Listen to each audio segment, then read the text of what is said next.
Welcome back to the Unpatched Gaming Podcast, where we share games. I'm your host, Zack. And I'm your host, Tyler. Tyler, tell me about beer. We have... Because I'm going to need it. Yes, indeed. After these games, we have yet another smoothie-style sour from Wild Mind's Ale. Wild Mind Ales. Every week, I feel. Every week. This week, we've got Tripping Hazard. This is, of course, smoothie-style sour ale with peach, apricots, and passion fruit. I'm very excited about the peaches here.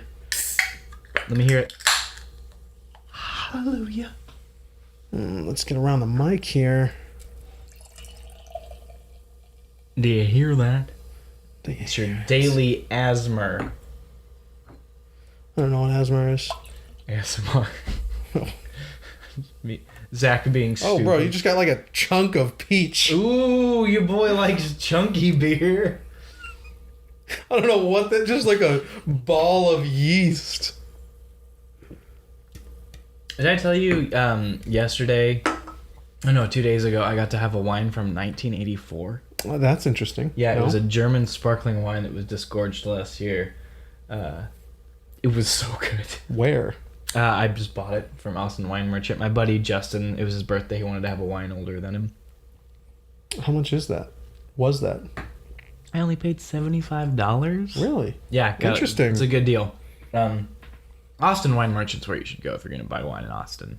They have a good selection of, high dollar bottles or medium dollar bottles and just $20 for some of the most unique world wines. Like I have a dry Tokai downstairs. Anyway, we're talking about beer. Sorry. We are.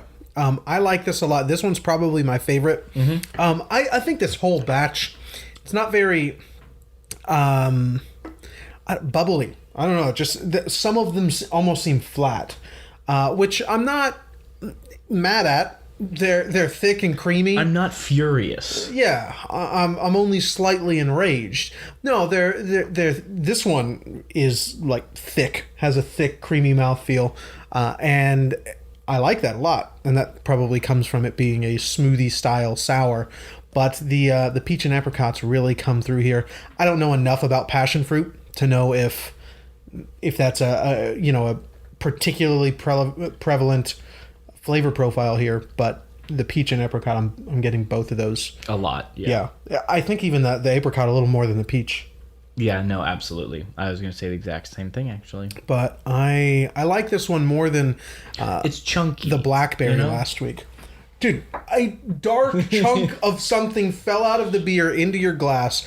Obviously, it was yeast. I mean, maybe it was like a rat head. Who knows? I hope it was a rat head. Who knows? There's a oaky afterbirth.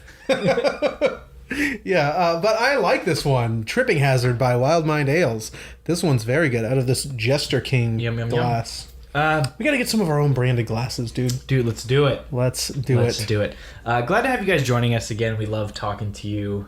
Like building the community up. It's exciting for everyone involved. We got a lot of great stuff planned for you, but we are still in the middle of our Nontendo platformer series, specifically tackling 3D Nontendo platformers.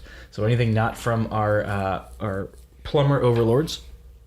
And there's some good stuff out there, but I'm afraid we did not play good stuff, which is going to be controversial for some people who are huge Mirror's Edge fans. I'm sorry, Nick. I think so. I'm sorry, Elijah. Does Nick like this game? Nick loves this game. Really? Yeah. Nick loves this game. Interesting. Yeah, and I didn't know he'd ever played it. I talked to him about it, and he was like, "That was not my experience. I'm so sad you didn't like it." Like he was really. Why weren't you guys bummed. talking about it on Discord? Oh, I don't know. We just it was Sunday lunch, Yeah. Anyway, okay. It was really interesting little conversation, but we are talking about Mirror's Edge. This is an EA game from the developers of Battlefield. So lots of first-person experience. It is a first-person platformer. You're kind of running through this. It's not futuristic city.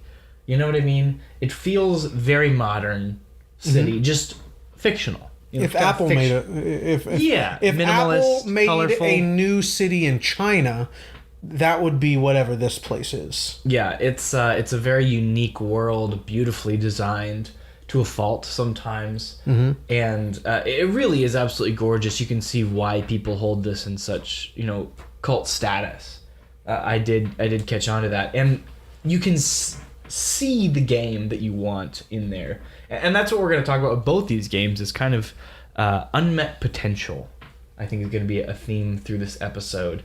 And I was going to talk about this a little longer, but I just want to touch on a couple different games that have unmet potential in both similar and different ways. I think some good examples of, kind of games like Mirror's Edge, where the ideas there are so rich and so well-founded and have so much potential, but they're just not executed well. I think those are probably among the saddest games for me to play. Yeah. I think of something, like Brink, which I didn't play, but it looks like a game that if it came out today... Oh, it would be so good today. Yeah. It didn't have the resources it needed, it didn't have the experience it needed, and it came out just a little bit too early. Yeah, a couple of years, probably like 4 years or so. Yeah, it beat the market. It's kind of like, what is that, like sparkling water that came out in the 90s? Oh, I don't know. Yeah, it's whatever. It starts with a Z or something. But yeah, that thing. I have no idea what that is. It's like a hard seltzer, but it came out in the 90s and nobody drank it. But nowadays, if it came out, it'd be like, the bill of the bull. It's just you can't pass up White Claw. Exactly. So it's unique to think about games like that. If we ever play a Call of Duty game for this podcast, we have to just drink White Claw. Or like a tall boy from the gas station. Both. Yeah. 3 White Claws and a tall boy in the paper bag. In the paper, yeah, which sat in my cup holder on the way over here. All of these things are correct. Yeah.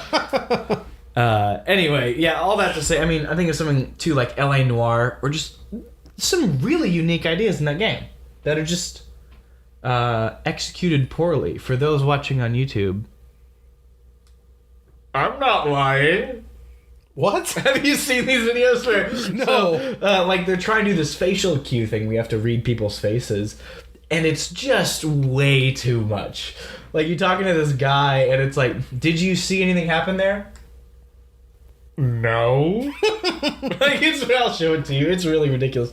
But lots of good ideas there that just aren't executed well. It doesn't fit together into a nice cohesive whole, I think of other kind of games that are just kind of the flip of that.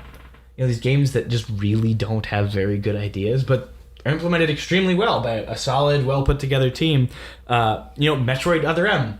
It was just a misguided idea, but executed incredibly well. Yeah, that he still stands by. Yeah. I forget the designer's name. Is that, no, I forget his name. I couldn't tell you, but still stands by it. Star Fox Adventures, that is a solid team putting together Was that a bad game? I've not played it. It's not a good one. Not a really? good, not a winner. What's bad about it? It looks like a pretty good game. Assault is very fun. No, the one where you go down on the planet And you're with dinosaurs. Yeah. Yeah. It was originally another game.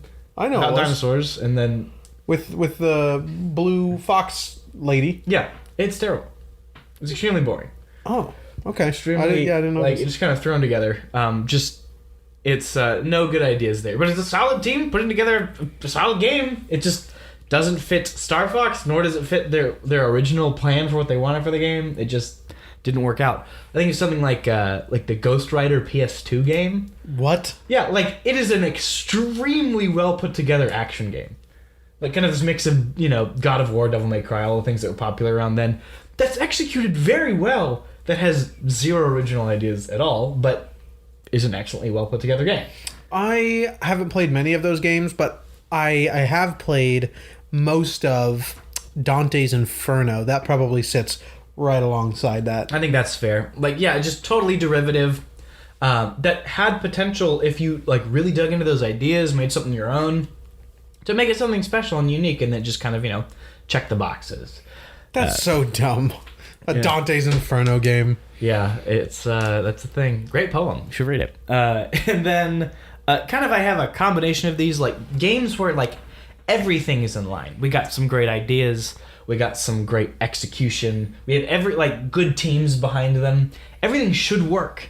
All the pieces. I said all the right ingredients, but a terrible soup. You know what I mean? They're all there, and I think of like the number one example is Avengers. Yes. Oh, for me anyway. Like, how could you not knock that out of the park? Yeah. Mighty Number 9 seemed like dude, it's a slam dunk. You have the original developer. You got a really passionate team, only dedicated to the fans who are paying for it to happen.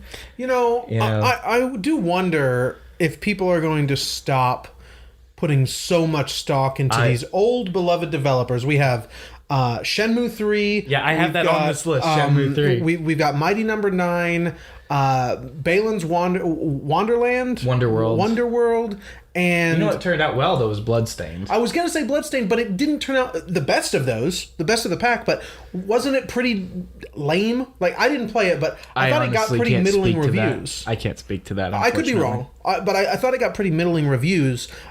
Certainly seeming to be the best of the pack, but the animations look terrible. I know that. It plays really, really bad on Switch, and just overall, I think the general consensus from the press anyway was that it was a pretty lackluster experience, and I think maybe more people actually enjoyed the Castlevania 2 spin-off they did for Bloodstained, but that was the Curse of the Moon. Yeah, so there's a sequel out for that.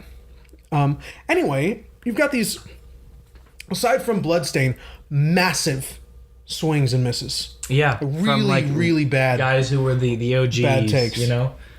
So, at what point do we stop? Thinking it's a good thing to put these really old guys on the ticket? Yeah, very few have aged well. I think. It's just it is a whole different ballgame developing games these days. Mm-hmm. Whole different ballgame. We see many examples of these older developers coming to the table unable to bring something meaningful. But then, for every one of those, you got your Kojimas, the guys who just keep up and keep pushing the envelope, Maybe Miyamoto. I don't know what his last big... Isn't it that, I think he hasn't done much since Pikmin and that one Steel, but the 3DS submarine game. Oh, did he do that? Yeah. Steel Divers or something. Steel Divers sounds right. Yeah, I don't remember. But yeah, he really hasn't done anything. He hasn't done anything recently. Groundbreaking since Pikmin, unless you count him as shepherding all the other stuff. No, which I don't. I think developing is. Yeah. But I guess you're right. There really aren't that many. You got that. I don't know if you'd count it, but the Kingdom Hearts guy who's been working on for Square since Final Fantasy, I think 6 or 5. As a character designer originally, but I don't know. Kingdom Hearts 3 does look really fun. It's very fun. I'm no Kingdom Hearts fan. I've only played through Chain of Memories all the way. Certainly no Kingdom Hearts fan. I didn't like the first one. I played up to the very end. Oh, I love the first one.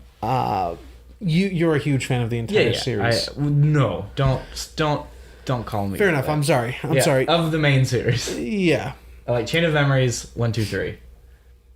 I'm happy there. So I don't know if I would say that. And then, some of the Final Fantasy games get absolutely ludicrous, and Todd Howard. Think. Just kidding. No, that was not a. I was like, hot ass take. Just kidding. Sorry, Todd. I do love you though.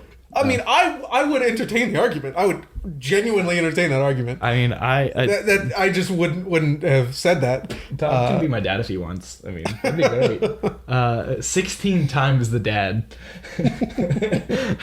Anyway, so Legend of Korra is another one I have on this list. It's Platinum Games making an Avatar world game. Yeah. They implemented it pretty well. It was just... checked all the boxes. Nothing special. Zach. Yes. I'll let you buy it. I was going to buy it. There's one available copy on eBay of Transformers. What's the subtitle? Devastation. Someone found an old beat up steelbook and made their own steelbook edition of this. Yeah. It's $40, which is awesome. The normal price of the game. It's $20. You can find it for $20. Maybe if you look hard, but they seem to all be going $35. No, they're all like 20. Oh, well, I found something else that I shouldn't have bought, but you should get that. It looks really good. Cool, and I'm very excited to play that game. Yeah, so if you're going to get it, snatch that up. Guys, what is it? What is it, 2020? I don't remember. It's like the 30-something anniversary of the 1980s Transformers movie. And they're getting a beautiful Blu-ray release. That's cool. It looks really cool, and it's like $15. When you said you were interested in the Transformer game, I was thinking War for Cybertron, which I played. I'm actually that's the one I was interested in, but it's still the Platinum Transformers game, that as well. But which is much more like old school original G1 Transformers. Yeah. You know? What did you think of War for Cybertron? I played it on Wii. Really, Wii? Yeah, I played it on the Wii when I was a wee lad, but I had an absolute blast. I have no idea if it will hold good. up. Yeah. No idea, and I'm almost afraid. It's like one of those special little memories. If I find it, pawn shopping, I'm gonna get it. Yeah, you got to. And I'll pick it up again once I find it as well. Okay, so yeah, just to kind of rush through this a little bit, unfinished games are probably the most tragic. Games that are just obviously unfinished or incomplete, have missing parts. Metal Gear Solid 5 being my number one example, obviously. But isn't that a minor gripe in terms of the whole package? It's a pretty big deal. Like, when you see what it could have been and how unfinished it really is, especially in that second act. What? Just the story, right? No, like, there are repeat missions in the second act. Like, what? Yeah, they just had to put some filler in there and get it out. It sucks. Like, it hurts. It hurts. It really hurts to see. I'm probably going to harp on that quite a bit when we play those. It's a problem. You should harp on it. I hate it. I think that's unfortunate. I think there are 8 repeat missions. I don't remember. But, yeah, it's tragedy, because it's an unfinished video game. I didn't know this. Yeah. It's Maybe I'll just play the demo. Don't do 9 that. times. Don't do that. It's a very good game. Worth playing all the way through. Anyway, Assassin's Creed Unity.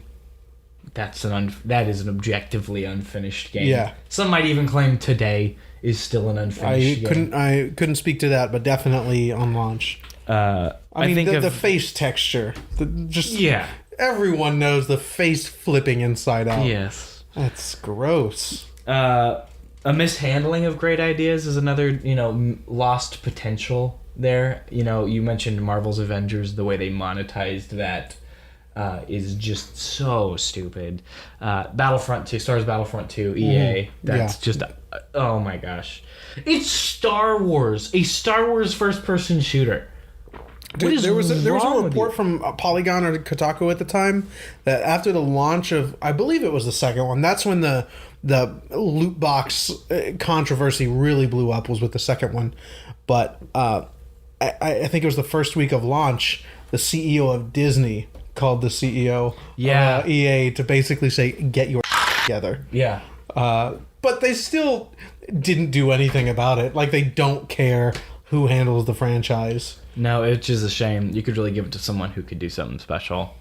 I'm not going to complain about Jedi Fallen Order. It's a fun game, single player. And supposedly Squadrons is great. Yeah, I've heard incredible things about Squadrons. So, games killed by marketing. This is an interesting one I thought of. Games that are like just killed by the marketing or expectation. No Man's Sky, the vanilla was very much, that was a huge portion for its immediate failure. But even more so, I'd argue, is Dead Island. Oh, yeah, that's chief example. Dead Island, I think, is the perfect example. Everybody's like, I want that, and that was not the game at all. No. And that was never even the plan for the game. Like, what they were making was not that. You just got this one, like, I picture, just one guy. Yeah, just one guy comes in with, like, the Circle Morpheus glasses, a scarf, a long, like, cigarette holder. Gentlemen, I have an idea. How long have you worked here? 2 days? Gentlemen! Just takes it by the reins and creates art. It was good. People loved that. It's still a great trailer. So trailer. Excited about it. You haven't seen it. Watch the Dead Island, like the original. Yeah, the original Dead Island trailer. I don't know what E3 that was, but a long time ago. I remember David and I being so excited for it. It looked so good.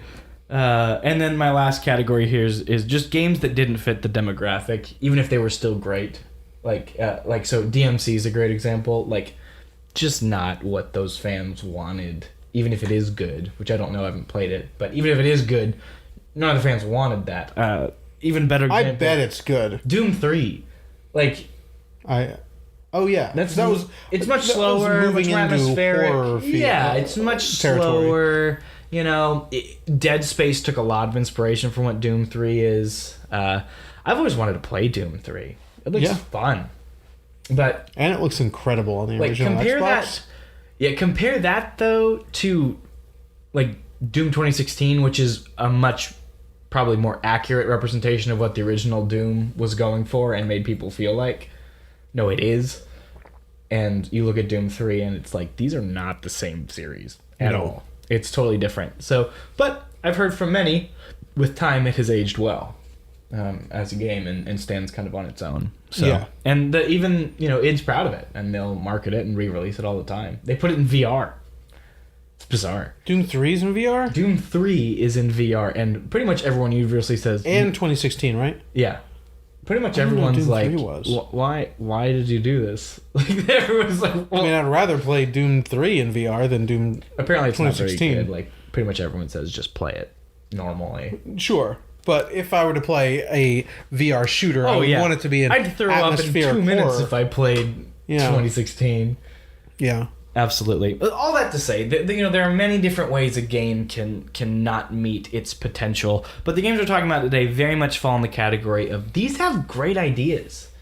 They really do. And in the case of our next game, we were attracted immediately just by the art for this game and the concept and from a book that you have just sitting on the shelf, and we were going through it, and I stopped on it. You're like, oh yeah, I've always wanted to play that. Looks so interesting. I was like, well, let's do it. I don't know why it's in that book. Yeah, it's a very bizarre. So we'll get to it. But let's start with Mirror's Edge, a game that I think has a lot of really good ideas that just don't land. And I want to talk about this game first, though, when it's at its best. Like, what makes me see that potential? You know what I mean? Okay. And I want to start... The first thing that will obviously stand out is the details. Right, the colors, the very simplistic, like you said, Apple minimalism on the designs.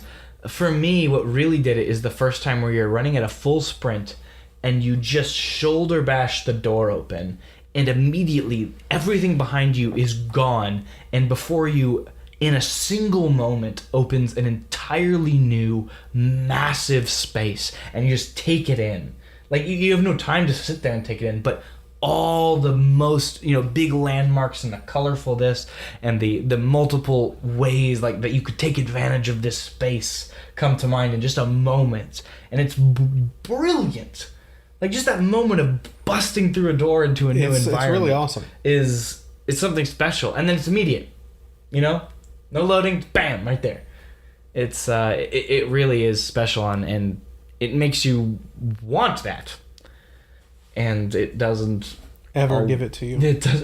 You can see it though, little parts. You can see it if you're really looking, but I don't think most people will. Well, I mean, maybe now the kind of people that would go back to play something like this would likely be a more versed gamer that can discern those sort of things. Like you and I can see what this game could be immediately. I don't think it ever achieves it. I don't think there's a single sequence in the game. The only thing that comes closest, I agree, is when it's one of the very last levels. You didn't finish this, right? I couldn't. Okay, so I did. It's one of I think the third to last level. If you've played it, it's the Arboretum. There's 2 towers that are there's some construction happening around these 2 towers that are separating like 4 floors of this apartment building. Excuse me. So you've got to jump on the scaffolding and the walls between the 2 towers to climb up the 4 floors to get to the door, the exit. Okay. And just like the rest of the game, there's plenty of fumbling around trying to figure out where to go. But once you do, I think that's the only level that is uninterrupted and is a genuinely like engaging and rewarding. That's the word I'm looking for. Rewarding platforming gauntlet. Everything else is interrupted by something that is totally detrimental to whatever the game is trying to do. Yeah. Like that. Yeah. They completely go against the game's what makes the game good. Major themes. Yeah. And some other times though where I do see it like that potential is when there are multiple options for progression, when you can go one way or another. You know, just really kind of go with it, and you know each one will have its own challenges. I think that there's very rarely is that the situation I found, but when it is, it's very good. Unless you just are like, you know the map inside and out, and you think outside the box, and you've watched a bunch of videos about it. Sure, but we're playing this for the first time, and as most people will, and I talk about this later. This is something I'm going to bring up when I talk about White Light's video. You got to watch his video. He does an excellent job breaking down this game. He put it out 4 months ago. It's very relevant to this conversation we're having. Another thing is the game succeeds when you know where you're supposed to go. Which immediately. I don't think is often enough. We went on YouTube and I thought I was just being stupid, but we went on YouTube and watched people playing this game for the first time making these same mistakes. Mistakes in the same spots. Yep. It's just, it is not well telegraphed in a game that is all about split-second decision making. Yeah, because it's well telegraphed in some parts, but it's completely inconsistent because all the telegraphing is color-coded to a particular kind of environment. Yeah. But other elements, non-interactable elements, use the same color scheme as the telegraphs in that environment. So they blend it because it's stark colors. The red you see on the case here, really bright or almost neon lime green, orange, blue, dark yellow. Blues. When an element that tells you you're going to be climbing on a ladder outside blends in with the building behind it that is the same color, I can't see the ladder. And you know, a lot of people will mention runner's vision. Well, things are highlighted in red. It's really surprising how often things in the largest environments where there are multiple ways to go are not highlighted in red. Yeah. It's incredible. It's usually small things that are... like when you're on top of a building, you make a split-second decision that you can run off. Hey, go jump down to this building. It's not everything. Yeah, it's definitely not. And the runner's vision is that red. Yeah. It's not or if it's a different shade, it's barely a different shade that I guess I couldn't discern. I played on PS3, so I definitely couldn't. Well, so I think it's the same red that all of the rooftop stuff uses. Okay. So it really doesn't blend in very well. If it is different, I just couldn't catch it. I don't know if I couldn't see it. Yeah, the game succeeds when your gut is right, or if you just know where you're going. Sure. Like I can see on second, third, fourth playthroughs. But there were too many parts where I was fumbling around. Yeah, just lost. It was trial and error. And the video we talked about brought up this example, and it is a really good example of what this game does wrong with telegraphs. Just before, like 2 sections before, are one of the best set pieces in the game. Early on, you jump out of a window and you slide down a building and you jump off of... It's like a curved roof of windows. You're sliding down it and you jump off onto another rooftop. But there's another part just a couple sections later where you're sliding down this water in some underground waterway. You're sliding down a very similar curved surface. And there's a gap there. And you're building speed, you feel good.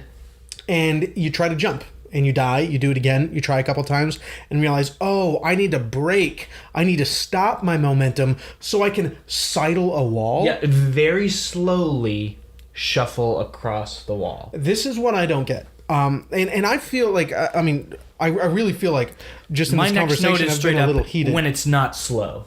The game succeeds when it's not There are slow. too many things that are completely... What's the word I wrote down here? I don't know, but there's better words than are antithetical. That's the word I'm looking for. To everything good that the game has to offer. The sidling momentum, walls. the speed, the going You with have your to gut. crawl through vents. It's insane. This is not Deus Ex. It is... it is insanity to me that someone thought crawling through a vent in a game about parkour on rooftops was a good idea. Yeah, it but really even when you're is doing parkour, you have to totally slide under counterintuitive. things. Yeah, it's really nuts to me. But even when you're doing the parkour, you have to slide under things, and some things, not all, but some things that you have to slide under are too wide for you to slide under regardless of how much speed you have. So you have to slide under it and stop and crawl the rest of the way and start your momentum over again. And the amount of, you mentioned the vents, anytime the game gets claustrophobic and you're just in a tight space without this kind of open running that you can do to progress through the level, and you have to kind of like look up, like when it's more about the verticality. I found anytime it tried to get too vertical, it would get super slow and pretty tedious. Oh, there's one point later on in the game that, again, I went to another The guide. whole waterway section was terrible, going down and then back up Yeah. out. Like, it just took forever. There's another part later on that is very vertical. You get into, I think it's like an AC system, and there's different AC boxes going up this wall, and you've got to run up a tight space. You've got to run up this wall, and then do one of your backwards jumps to grab an AC box. And I'm looking around, like trying to figure out where to go. You have to crawl around, like while you're hanging, crawl around to the side, do another one of those back jumps, crawl around again to do another back jump. Then you can run over for a moment and try to figure out where to go. You can grab a couple things, and then what you end up having to do is wall running and jumping over a gap, which I had to look at a guide for. But the guy was doing the same thing as me, just like we talked about earlier. Couldn't figure out what to do. All the same mistakes. And that is one of those particularly vertical levels, or just a segment in a level that just don't work. And you mentioned it earlier. I wanted to talk man. about dying. Dying immediately sucks all the tension out of everything. Like, it's suspenseful. You're being chased by the police. Like, and there's glass breaking around you. There's helicopter sounds behind you. The second you die to have to repeat the same little platforming jump that you missed, gone. It's like dying in a horror game for me. Like, it just sucks all the tension out. All of it. Like, just dry. It drives me nuts. There's got to be a better way to implement it. Or just, like, make it easier, die less. Like, just telegraph it better, I think that a lot of times the platforming timing is too tight, or, like, really wants you to do it a very specific way.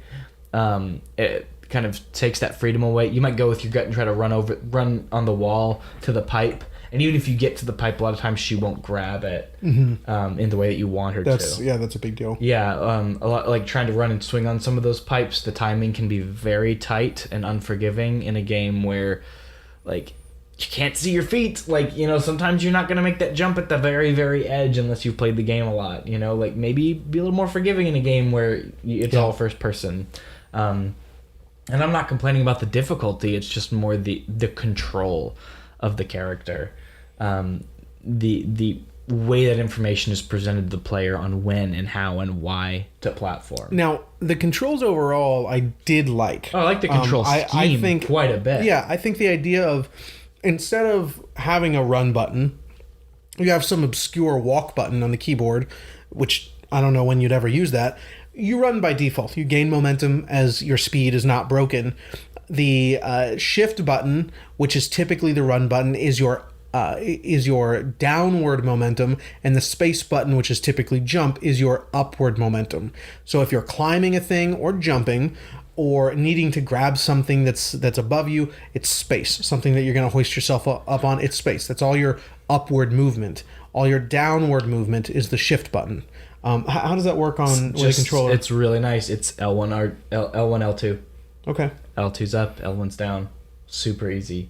Like, everything's just right there on the trigger, so you have all your face buttons there. You can do whatever you want.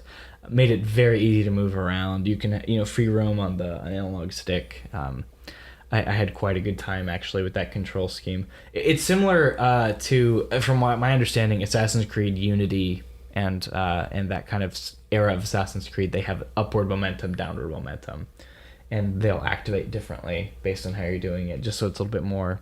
It just works well. Like, it straight up just took it from this game, that idea from this game, Okay. It's a good system. It works well, I think. Conceptually, it's easy for the player to pick up on. It's the actual implementation of that I take issue with.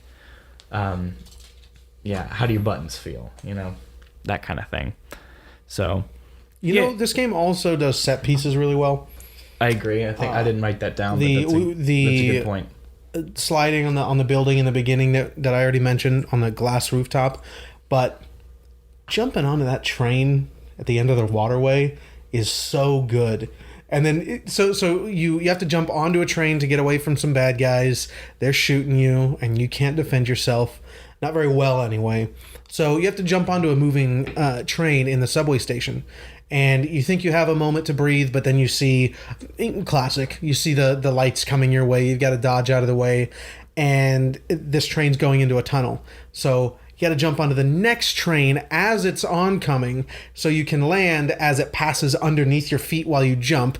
That feels great. But then there's another tunnel coming, so you've got to run towards the edge of the train and jump off. God, there's another train coming. So you've got to run forward, and there's a door to the left. So you got to run forward towards the train and then hit through the door. It's just in time. It's a split second. It's so good. Yeah. It really nails the set pieces. Yeah, I think I'd have to agree. Again, I didn't write it down, but that is... Now, the last set piece is non-interactive, unfortunately, which is I saw that. She jumps into a helicopter, kicks the guy out, and jumps out of the helicopter. Unfortunately, that's just a cutscene. And there are probably a couple more cutscenes, set pieces that I'm just not recalling. Huge missed potential. Give her a portal gun. I was so excited. At the end of the waterway, you find the training facility that you've been looking for. Did you get to this part? Mm-mm. Did you get to the end of the waterway? Mm-mm. Oh, okay. So it's the end of it. There you find out that the people you've been training are cops that are being trained in parkour to take you down. They're part of the government. They're the cops. But you come across their training facility, and you open these big doors, and they're these makeshift buildings. They're all just like plywood set up, and it's obstacle courses that are set up for the cops. And there are cops chasing you. So I'm like, this is going to be so cool, because this is a platforming gauntlet. There are 3 jumps, 3 generic straight jumps. And then you go through a door. I was so excited to finally do that, and that's really one of the biggest letdowns in the game, I think. All the joy. Yeah. Yeah, so again, you can kind of see why we feel the way we do about this game. There's so much there that we're like, oh man, it's so good, and it just constantly undermines itself. Always. And really, there's, in the whole game, only that one spot that I can think of. Again, experts will be able to do some crazy stuff, manipulating really cool the physics stuff. of the game. People who have a deep understanding of this game, that know exactly where to go, who know the combat system. That game looks fun. Watching them play it. We're not talking about you, and we're not talking about that game. Yeah. Which we'll link the video we mentioned. What's the guy's name? White Light. We'll link his video in the description, so definitely check that out. He talks about 3 different versions of this game. We are talking about the first version. The one where I boot it up and play it for the first time. Or even the second. So, aside from that one moment, I really think all of the set pieces, all of the levels in this game undermine themselves with something that has you climbing a fence that's too high, so you have to hoist yourself up. You can't sort of gain momentum and get over, or slide under one of those large generators on the building that are like double wide, so even if you slide you have to stop, or God forbid the wall sidling and the vents, climbing some AC units. There's always something that gets in your way. Just as you start to feel good, you start to feel the wind in your hair, and then it stops, or your beard. But it stops you constantly, and it's really disheartening. Yeah. I wanted to like this game so much, but I was incredibly frustrated with it. Yeah, I gotta agree. Unfortunately, you want to talk about our next little disappointment? Little disappointment. So that's it for Mirror's Edge. We'll go ahead and move on to to this guy, Evil Twin. We are here to talk about now from You've Ubisoft. probably never heard of it. Yeah, very few people, I'm sure, have heard of At this least game. in the States, because it was a PAL-only release. Yeah, and even then, it's probably a pretty obscure game. Even then, Yeah, I haven't been able to find any content on it, really. aside from recent content from people that specifically look for weird games. Yeah, like these old, bizarre games. You can definitely find some walkthroughs, but not really much commentary on the game. And unfortunately, there's probably a reason for that, aside from its obscurity. Which is unfortunate, because as we mentioned, I was flipping through this book that Tyler has. Just kind of, it's got some really interesting art. It's 1,000 Game Heroes from Teshin. They make big art books. Yeah, and you're flipping through, and it's got, your Legacy of Kain. It's got your Mario. It's got your, Shadow of the Colossus. In there? Okay, or yeah. maybe Eco's in there. I think this. Or maybe they're both in there. I feel like they're both in there. But yeah. The 1,000 Game Heroes is 1,000 video games that have helped do something to the industry. It's not... I mean, there's a spread of Lara Croft, but it's not a piece about Lara Croft. It's about Tomb Raider. Correct. So Game Heroes, they just mean games that have done something. Yeah. And Evil Twin is there with some of the most incredible, unique, bizarre concept art. It's really, really evocative. Which dark. all come across in the game. Yeah, it's not like Epic Mickey where they ended up going a different direction. This is very much a part of the game. Yeah. It's this kind of picture, the Alice, American McGee's Alice Jr. Like, it's not quite that dark, but a lot of the same kind of Alice in Wonderland-y feel, but with something twisted in there. And it's very, very evocative, well put together.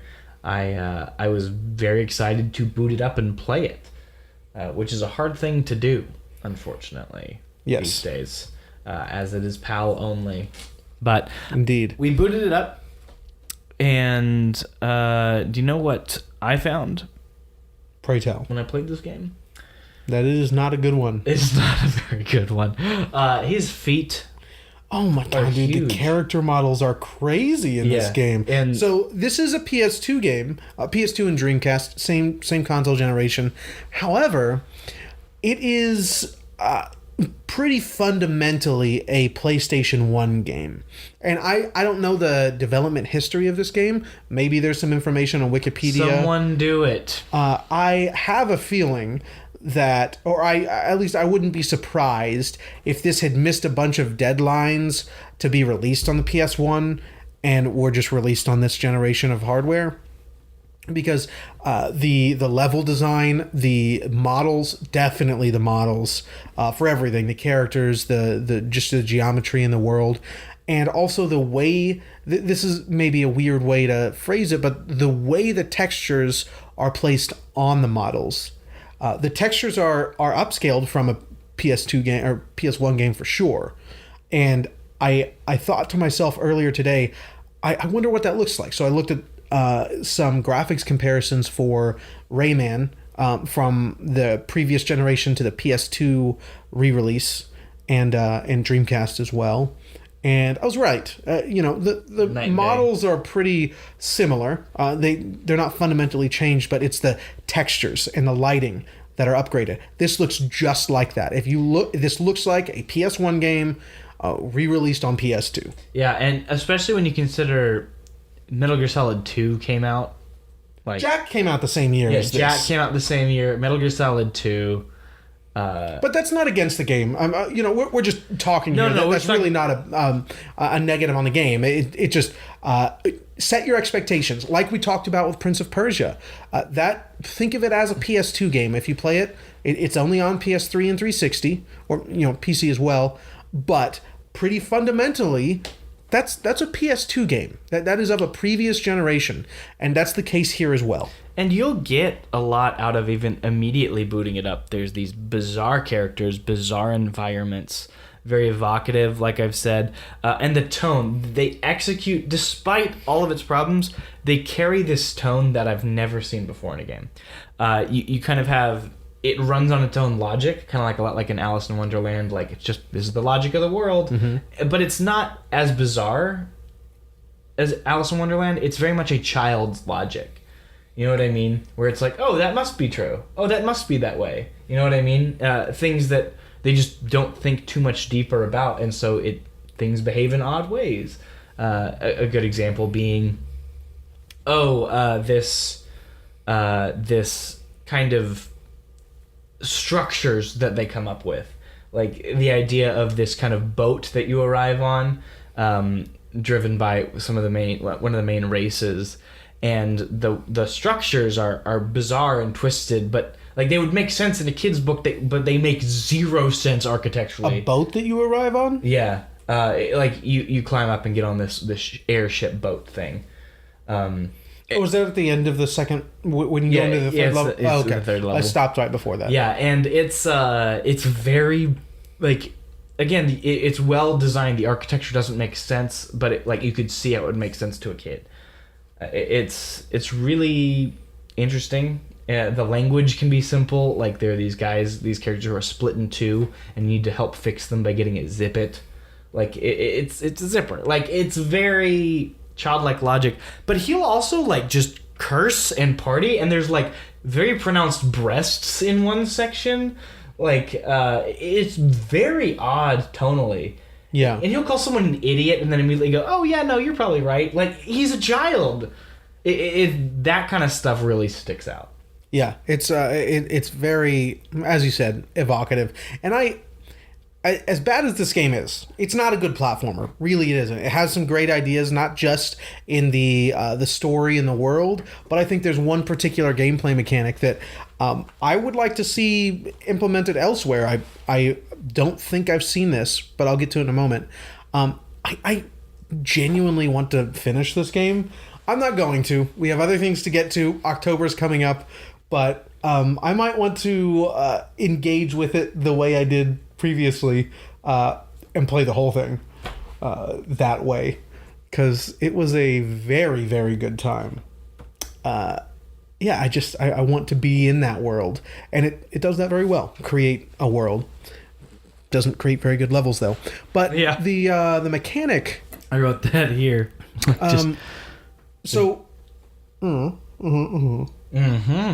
Yeah. So you are this little boy that's created, this little orphan. He's very angry with the world. He's created this world under his bed. His imagination has concocted this world under his bed. On the bed. Correct. And he's fed up on his birthday. He's thrown a birthday party. All of his friends are there for him. And he's really fed up with people asking him, like, how are you doing? You having a great day? No, he's not having a good day. He wants parents. So he's like, whatever, I'm done with this party. And he goes to talk to his bear, who has come to life, his little stuffed animal. And as he's getting more and more angry, his underbed world captures all of his friends. And he's got to go in there and save them. But he has doomed this world to oblivion. So it's being destroyed by him, which he doesn't know, actually. It feels like he's not... Yeah, he doesn't know. He's not aware. But this being a fantasy world, and you being a little boy, you have fantasies of being a superhero. So you have an alter ego that you can transform into. Anytime you get a particular pickup around the world, you increase this bar, which is the interesting part.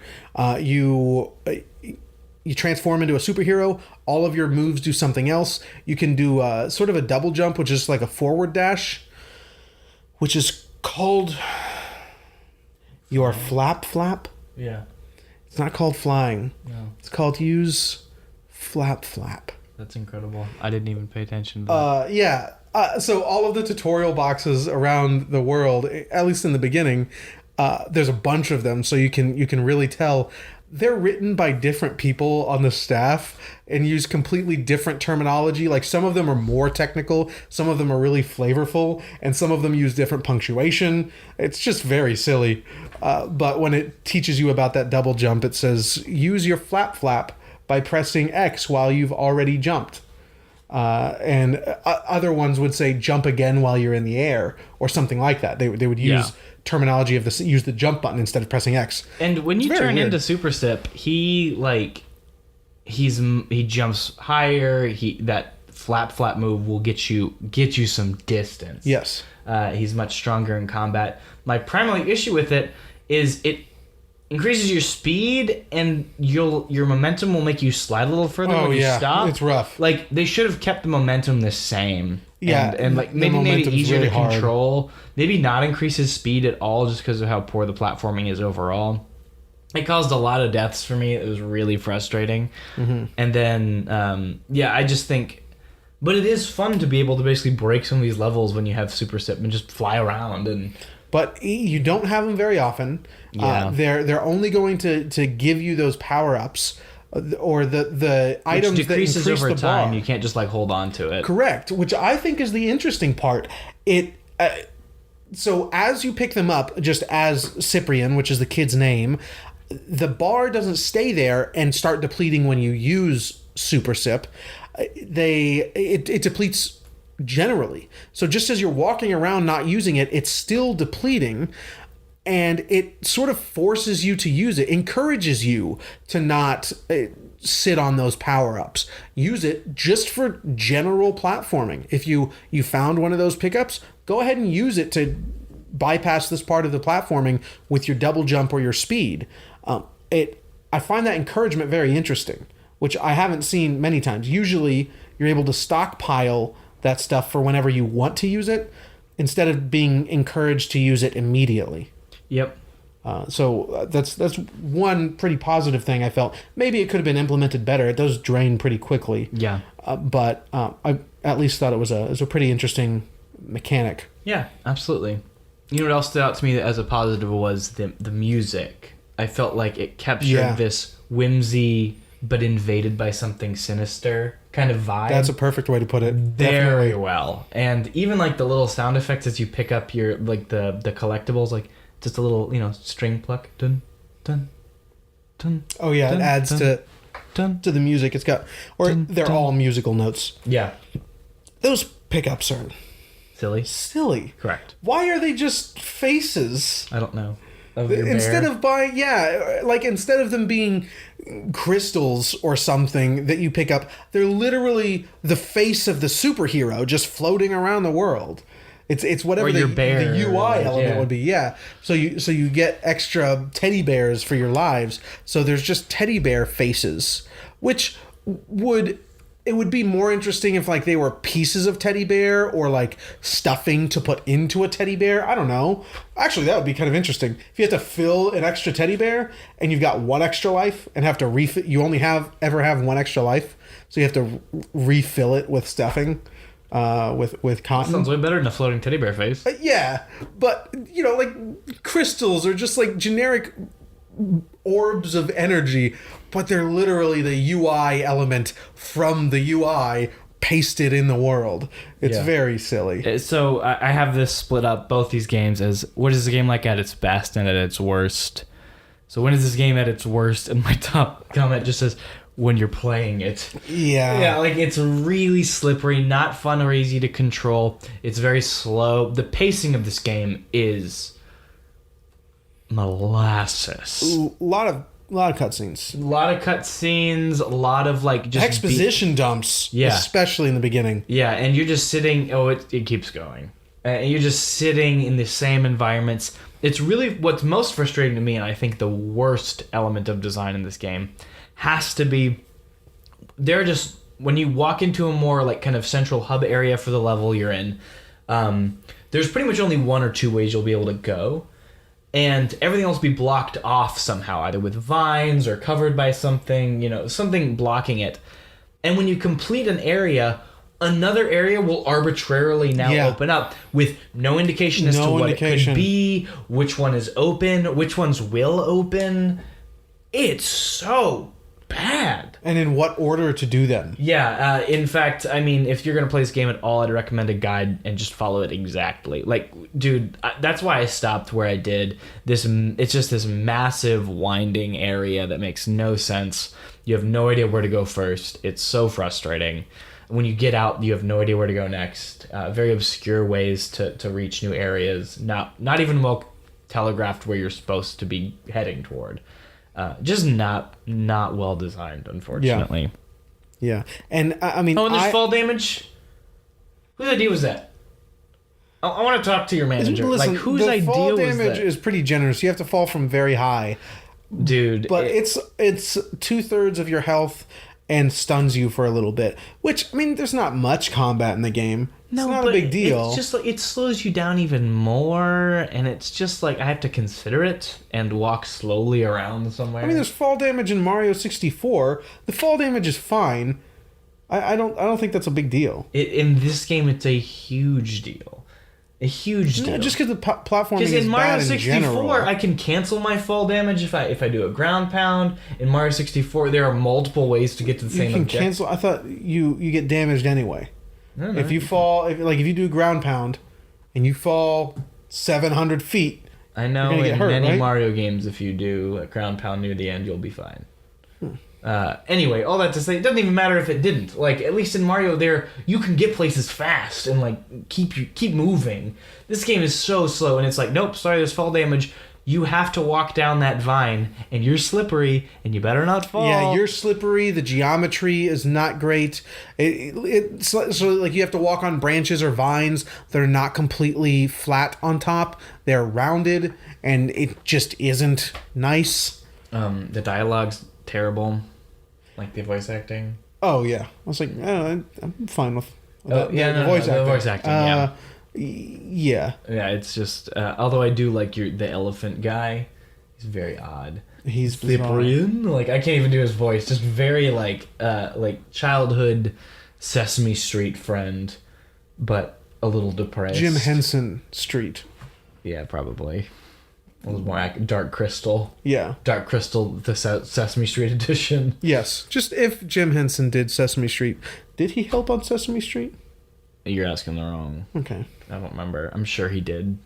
Jim Henson was just the man. Heard that. I mean, the Muppets was his thing, so I really was that it? That's what I was thinking of. Not Sesame Street. The Muppets was his thing. Dark Crystal. Yeah, he and Frank Oz worked together a lot. Frank Oz did Yoda.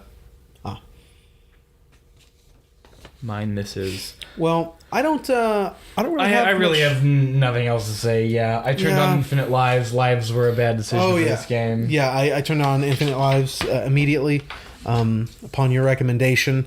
That was a good idea. I wish there was one of the cheats there. So there are like 6 cheats that you can get. And they're in the menu. You can just go to the cheats menu and put in the correct code. But there's not infinite energy for Super Cyprien. I would have liked to do. I mean, been so fun. I wouldn't have just been him all the time because of the momentum. Yeah.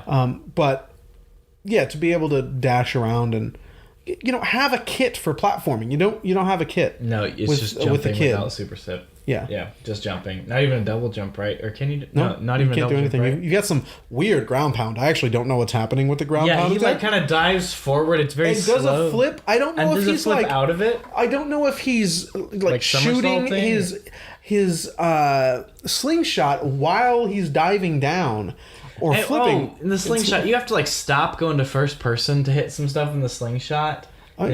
It locks onto them. No, not when you get to the boss. Definitely did for me. Not when you get to the boss. Did you fight the tree boss? No. Yeah. So you're right. You don't have to sit and aim, but they're like the tree boss has tentacles or whatever, and you have to stop and aim while he's shooting at you. And if he hits you, you get pulled out of your first person view. Extremely frustrating. Waste of time. Okay, I'm done complaining. I don't like complaining about games. These just were... But unfortunately, these are not good games. These are not good choices. I would recommend this to one kind of person, and you know who you are. I don't know any I would recommend this to one kind of person, and you know who you are. I don't know any of you. You're sick. No, but someone who... two kinds of people, I guess. The kind of people that would, engage in some recreational consumption. Or... people who don't really care much about the mechanics. There are people out there, I've seen playthroughs of bad games or reviews for games. I'm like, what are you talking about right now?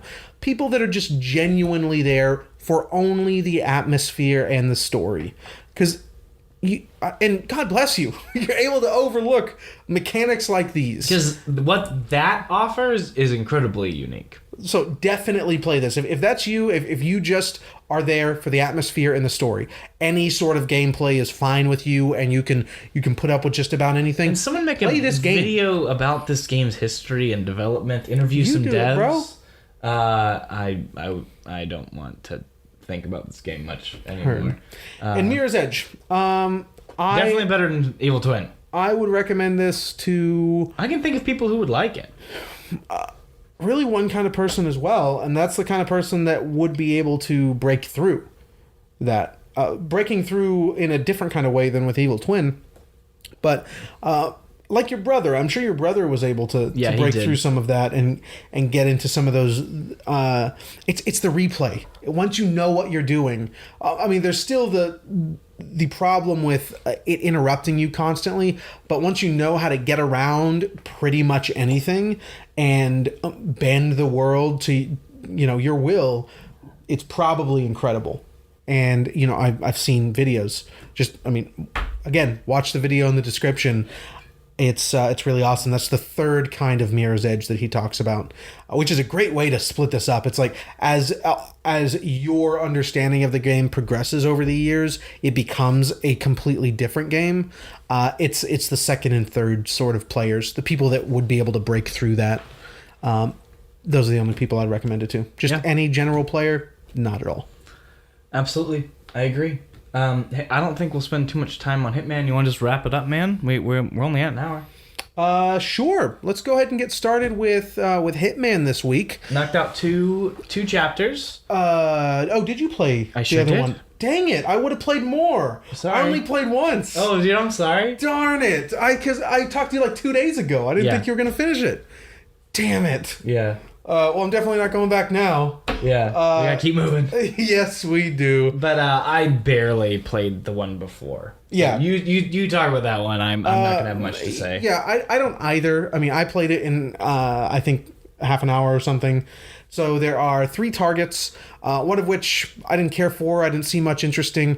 Again, completely disparate targets. You're in. Where are you? Do you remember? Yeah, you're in. Is it Dubai? Right. No, that's you're not in Dubai. Mumbai. That sounds right. Yeah, that's what I meant. Sorry, correct. I meant Mumbai. Yeah. That sounds correct. So you're in Mumbai. There's a movie being shot there, and you've got to take out the director. It's in this large, fancy building, half of which is under construction. The other half is fit for living. It's a nice contrast, but the guys up on top. I found in general I prefer 2-target maps. Just in general. So far, I think so. I'd like to play Denver again from the first one with 4 targets. That's an interesting level. I don't remember enjoying it a lot, but I would like to play it. I'd like to see, because there's a lot there. Yeah. I don't know how interconnected it is. Yeah, I just rushed through. I didn't even do any of the unique kills on this one. I just didn't have a lot of time this past 2 weeks. Yeah, neither did I. I just went through and popped them and moved on. I'm sure there's a lot more here. I just don't have much to say about it. The train station. The woman in the train station seemingly leading a cult. I don't know what she's doing, but it's this rundown train station. Almost something like Grand Central Station. It's this really beautiful place that's just been largely reclaimed by nature. And there's some abandoned trains outside. You can use those to get into the train station. And in her inner sanctum, which is this beautiful garden, she's there speaking to some people. I don't know exactly what her deal is, if it is a cult, what's going on exactly. But it's a stark contrast to any other environment in the game so far, and really just that's a good point. Just the whole tone. Yeah. I do want to go back and play that area again. Probably won't. Unfortunately, I won't really experience what Hitman has to offer until Hitman 3. I think. Yeah. When we sit down for a dedicated episode, but it's striking. I want to talk. Yes. So there's one more there, which actually I thought was pretty interesting. You've got there's a target that you have to lure out, some other assassin, Yes. I think, or some crime lord that you've got to find hints about throughout the world, throughout the level. Yeah, which comes back. And then hone in on an area. Which I'm not sure I feel about the hints thing, having to find things in the environment. Well, they're so blatantly telegraphed, it doesn't work very well. No, I agree, and I think either, like, even if it was harder and you don't pay attention, I don't know how I feel about that. I think leaving it super loose and just making it the targets is the best option for Probably. It's an interesting shakeup. That's all I'll say about it. It's an interesting shakeup.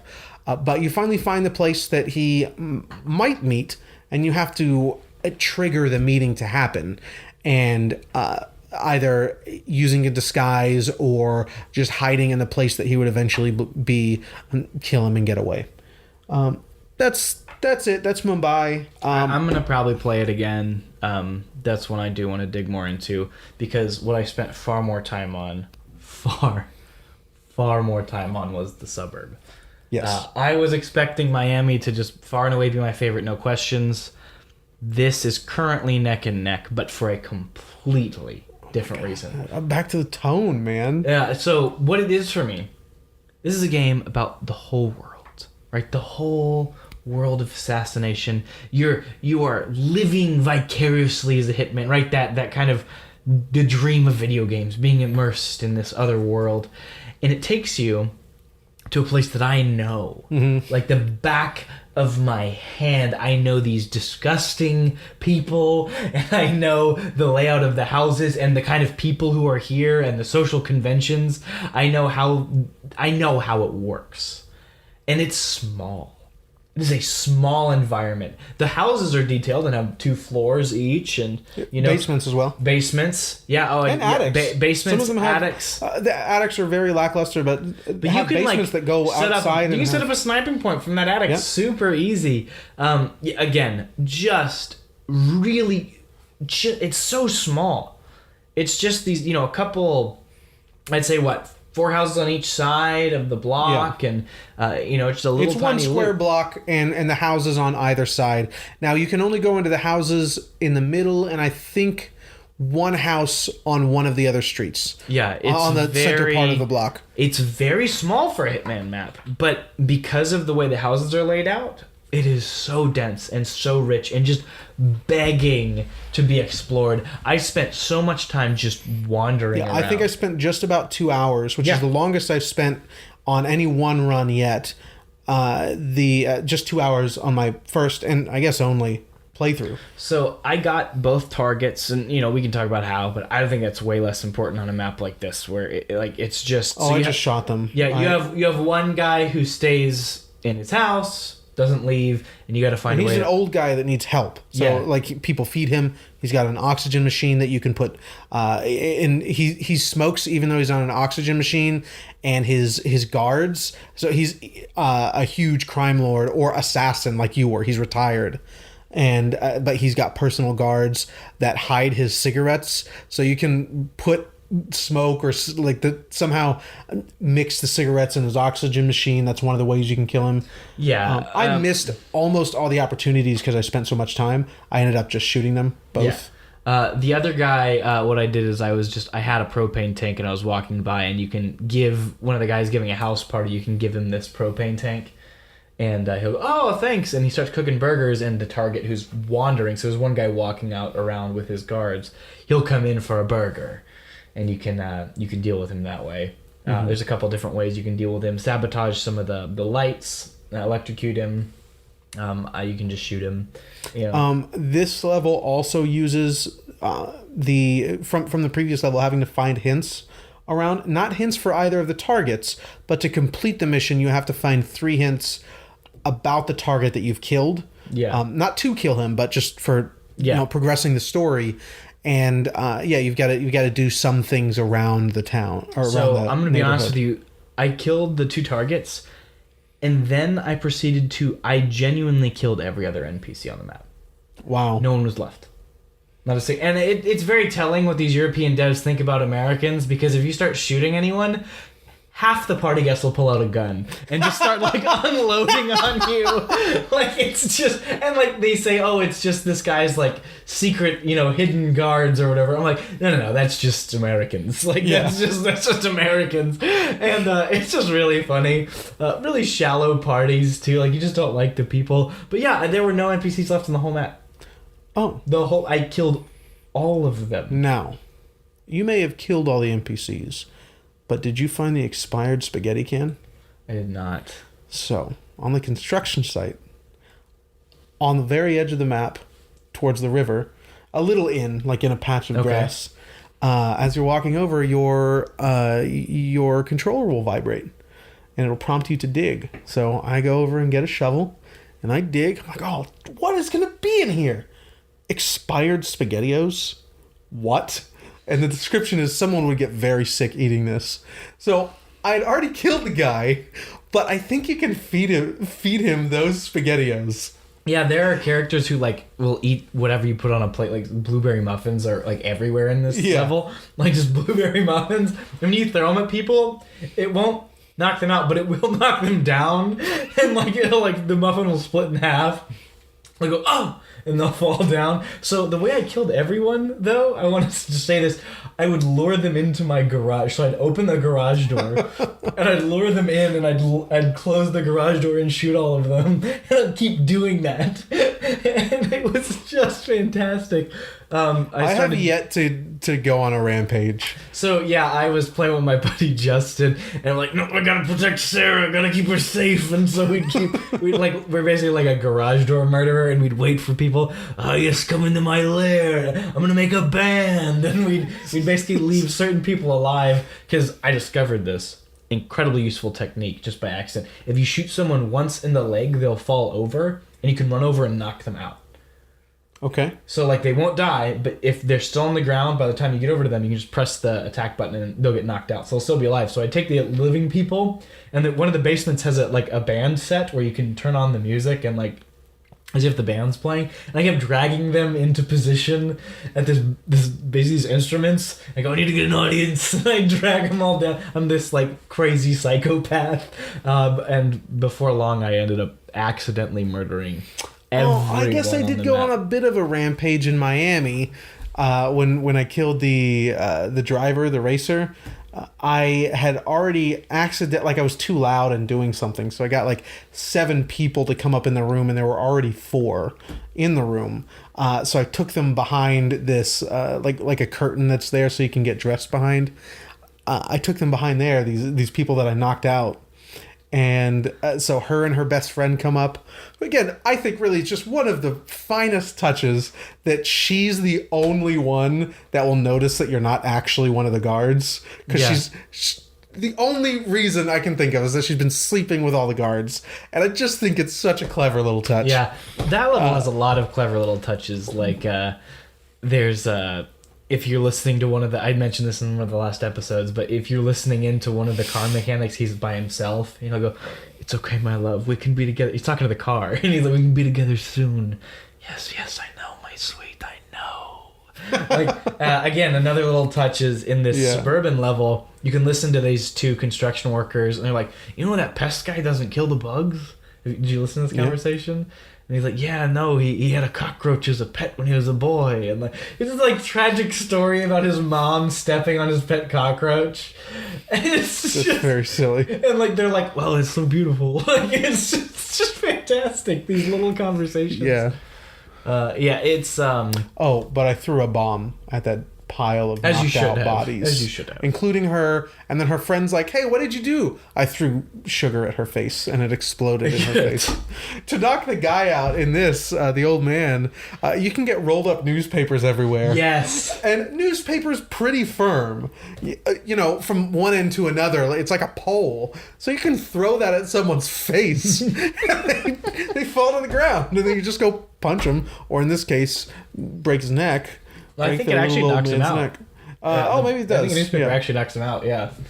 I think that's very funny. Oh, it's fantastic. Yeah, I think this is, again, it's the familiarity of the level, how small it is, and yet, the multiple layers with the different, floors of the houses and stuff. Also, It's just really well implemented, and every house is laid out the exact same. Yeah. Just like a suburb, so you go and you know where you're at. You know where the basement is. You can make these on-the-fly interesting decisions. Oh. There is a character, an NPC, who wears Morpheus glasses and what is the top and only the top of a very fancy red evening robe that I only wore that. goes. Yeah, I took I did that. too. It only goes down to his shorts, and he's wearing these shorts. The guy is incredible. that's the main bodyguard that stays in the house. Yes. So the guy roaming around, the other target, is his main bodyguard. Yeah. But his right hand man is the guy in the shorts and the robe. Yeah, and he's making a statement. Yeah. He's making a very clear, strong statement, Yes. and I love it. There's one of the houses has a safe, and I don't know if there's something on the other side of that Yeah. safe. I don't think so because I couldn't interact with it. But a safe with a bunch of lasers, and you can, they'll turn the explode. lasers off. Yeah, you can turn the lasers off and walk in and do what you want. I wanted to And find turn a them way back to on. lock someone in there. I did. Oh, you did? Well, I just put them in there. I had knocked them out. I guess you have to wake them up somehow. I don't know. I don't know if you can. What I wake like people about up. Metal Gear Solid 5 is if you knock someone out or they're sleeping, you can just walk up and kick them, and they'll come back to as long as they're not dead, they will come back to a waking position. I they'll don't cycle know how through. to wake anybody, but you could definitely drag all the bodies I've down shot, there knocked out people, and they haven't and waken just up. turn and- turn the turn the lasers on. I want to and the lasers are attached to bombs on the wall, so they'll all explode immediately. Yeah, and it's fun because the guy just left the card, the key card for the safe, just sitting there right next to the safe. Yeah. So you just slide it in there, and it's great. It is a incredibly well designed level, so fun to explore. One of the things that really adds to the entire tone is the music. The music Yes. is super cheesy, made for TV suburban life. Even when you're killing people. Hallmark would be proud. Yes. And honestly, I think the only other thing that uses that kind of music to a very particular effect is American Beauty, which you've not seen, right? Mm-mm. The first third of that movie is set up to be what made for TV BS did I just sign up for? Well, actually, I didn't sign up for this. Can you give me a good movie, please? So intentionally. And it does that here. It's the dumbest music that you'd hear in a Hallmark movie, but it's so good. I love this level. I wish you would have told me you were playing it because I would have played it again. It's so. I definitely good. had time. Yeah. I was just gonna save it till next episode. But yeah, it's good. Definitely check this level out. Go back to this level or tell us what you think. Do jump on that on Patreon. Join us on Discord through the $2 tier on Yes. Patreon and tell us what you thought of this level. And if you've heard this, you get free access. If you played this game in your life, you can join us. I want to hear from you. Yeah, free. Just You're talk an to us. interesting person. And Hit us up on Instagram, Twitter. We're listening. Do it. Yeah, absolutely. But thanks for joining us. Do give us a like, a subscribe, and join us on social media. Yes. We'd love to have you. There is something big coming on Instagram very soon. So do follow us there, and you should hear about that in Big news. the coming weeks. A big giveaway. Yes. Big giveaway is what we're doing. After we hit 1,000, we'll do a 1,500 follower giveaway for 50 random Steam codes. So that'll be nice. Some games we've played on the cast already. But we'll be back next. I guess it'll be 2 weeks with the final episode in our Nontendo 3D platformer series with Psychonauts, and I'm so excited. Psychonauts 2. So very excited Yes. to really play a good game. Yeah, let's do it. But also, I'm just super hyped for Psychonauts. I'm glad you're enjoying it so far. Yeah, I'll start it played tomorrow. about the first 2 hours so far. Would recommend. Yeah, awesome. Well, don't forget, folks, to share what you love with who you love.